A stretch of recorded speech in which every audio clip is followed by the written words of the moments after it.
Video நம்ம என்ன பார்க்க போகிறோம் அப்படின்னா சூப்பரான ராகி லட்டு வந்து எப்படி செய்யலாம் அப்படின்னு சொல்லிட்டு பார்க்கலாம்.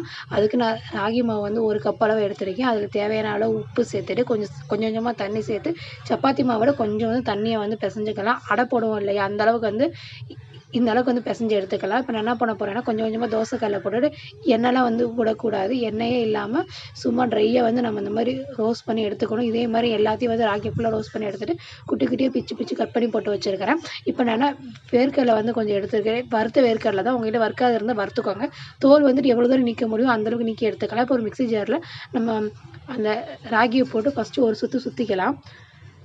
ஏன்னா எல்லாத்தையும் மொத்தமாக போட்டோம் அப்படின்னா ரொம்ப இறுகி போயிடும். ஃபஸ்ட்டு ராகி ஆட்டிட்டு இப்போ வந்து நான் வறுத்த வேர்க்கடலை வந்து இது கூட ஆட் பண்ணிவிட்டு அதையும் வந்து ஒரு சுற்றி எடுத்துகிட்டு இப்போ அதுக்கடுத்து வந்து நாட்டு சக்கரை வந்து சேர்த்துருக்கேன். அதையும் சேர்த்து நல்லா சுற்றி எடுத்தோன்னா இந்த மாதிரி வரும். நான் ஃப்ளேவருக்காக பசு நெய் இது கூட ஆட் பண்ணியிருக்கேன். நீங்கள் ஆப்ஷனல் தான் சேர்க்கணும், சேர்க்கலாம் இல்லைனாலும் பரவாயில்ல.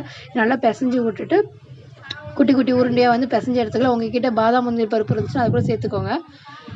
இது வந்து செம்ம ஹெல்த்தியாக இருக்குங்க. நான் ஃபஸ்ட் டைம் ட்ரை பண்ணேன். எனக்கு ரொம்ப ரொம்ப டேஸ்ட் பிடிச்சிருந்துச்சி. என் பசங்களுக்கு ரொம்ப பிடிச்சிருந்துச்சு. இது வந்து சின்னவங்க பெரியவங்கலாம் கிடையாது, எல்லாருமே சாப்பிட்லாம். அந்தளவுக்கு ஹெல்த்தி. நம்ம ராகி சாப்பிட்ட மாதிரி இருக்கும். ஸ்வீட் வந்து லட்டு பிள்ளைகளுக்கு கொடுத்த மாதிரி இருக்கும். இந்த வீடியோ உங்களுக்கு பிடிச்சிருந்தா லைக் பண்ணுங்கள். நீங்களும் இதே மாதிரி ட்ரை பண்ணி பார்த்துட்டு எப்படின்னு கமெண்ட் பண்ணுங்கள்.